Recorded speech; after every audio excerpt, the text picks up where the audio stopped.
വാടാ. അയ്യോ ചേട്ടൻ എനിക്ക് വേണ്ട, എനിക്ക് ഭക്ഷണം വേണ്ട. ഞാൻ പത്യത്തിലാണ്, പത്യത്തിൽ. എന്താളിയാ പത്യം? എനിക്ക് എല്ലാ ആഹാരവും കഴിച്ചുകൂടാ. അതെന്താ, എന്തെങ്കിലും അസുഖമുണ്ടോ? ആ, ഒരസുഖം തന്നെ, കലയുടെ അസുഖം. എന്തിന്റെ അസുഖം? കല, അഭിനയ കല. അഭിനയ കലാമോഹം വന്ന് പിടികൂടിയാ പിന്നെ ഇനിയും ചരണവും കാണില്ല. ഞാനൊരു ഭിക്ഷക്കാരനാവാനുള്ള സാധനയിലാണ്. അതെ, സുഗുണേട്ടനെ ശരീരം എലിയിക്കുക. അളിയ, ഈ പടം റിലീസ് കഴിഞ്ഞാലല്ലേ പിന്നെ അളിയെ റോഡേ കൂടെ പോകുമ്പോ ആൾക്കാർ അളിയനെ ചൂണ്ടി പറയും, അതാ പോണ് സുഗുണന്റെ അളിയനെന്ന്. അത് ആൾക്കാർ ഇപ്പോഴേ പറഞ്ഞു തുടങ്ങിയിട്ടുണ്ട് അളിയ. അത് അളിയ എന്നെ ഒരുമാതിരി കളിയാക്കി പറഞ്ഞാണല്ലോ.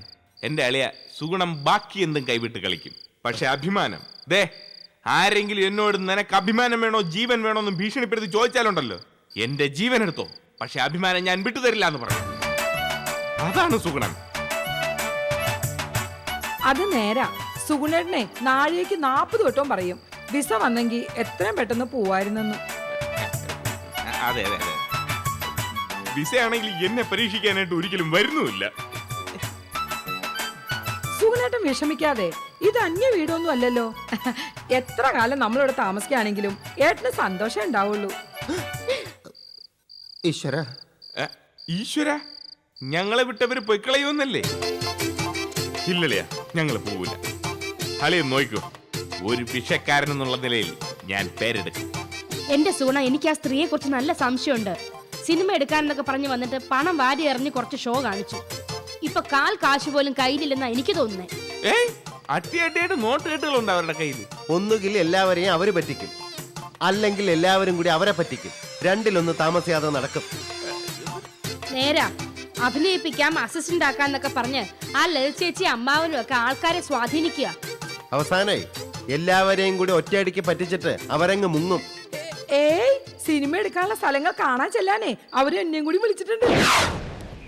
നമ്മൾ സ്ത്രീകൾ ആരെ ആശ്രയിക്കാൻ പോകരുത്. എന്റെ ഫുൾ ക്രൂ സ്ത്രീകളാ. അയ്യേ, ഇംഗ്ലീഷ് അറിഞ്ഞൂടാ അല്ലേ?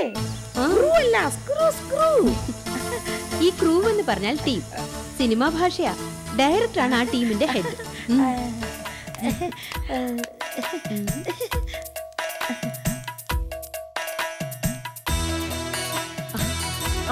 ശാരദ, മതി.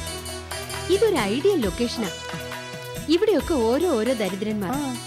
ഇവിടെ വരുന്നവരുടെ നേർക്ക് പിച്ചപാത്രവും നീട്ടിയിരിക്കുന്നവർ. അമ്മാ, തായേ, വല്ലതും തരണേ. അമ്മാ, ദരിദ്രനല്ലേ? അതെ. പാവ ശാരദ, കയ്യിൽ കാശുവല്ലേ ഇരിപ്പുണ്ടോ? അല്ല, സാധനങ്ങൾ വാങ്ങാനുള്ള 100 ചില്ലറയില്ല എന്റെ കയ്യില്. ഇത് മതി. അമ്മാ, അമ്മയെ ദൈവം അനുഗ്രഹിക്കും. ഞാൻ കൊണ്ടുവന്ന കാശൊക്കെ ഇതുപോലെ സഹായിച്ചു തീർന്നു.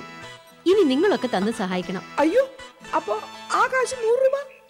പാവല്ലേ, അയാള് ജീവിച്ചോട്ടെ. അയ്യോ, സാധനങ്ങൾ വാങ്ങാനുള്ള കാശാ. അയാൾക്ക് അതുപോലെ പല സാധനങ്ങളും വാങ്ങിക്കണ്ടേ?